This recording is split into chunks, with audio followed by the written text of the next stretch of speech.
Ang hirap maghintay, no? Nag-text ka ng good morning, tapos after 3 days, sin? Parang si Moses lang sa chapter 2 ng Exodus. Si Moses, dating prince, tapos bigla na lang alaga na lang ng tupa. Ang tagal bago siya tawagin ni Lord, pero hindi siya nagmadali. Naghintay siya. Kaya ikaw, kapag wala pang love life, anong gagawin mo? A. Magmadali kahit red flag. B. Maghintay at magtiwala kay Lord. 3 steps para maging pasensyoso sa paghihintay. Step 1. Keep serving faithfully. Moses didn't just sit around. Nagsipag siya. So ikaw din, habang naghihintay sa dawan, mag-grow ka rin. Step 2. Develop character and skills. Huwag puro, Lord, saan na siya? It's okay ang, Lord, paano ako magiging best version ng sarili ko?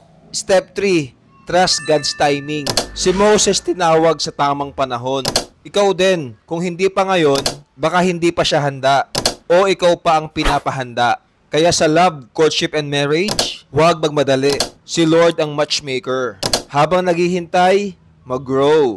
Tiwala lang. Best love stories are worth the wait.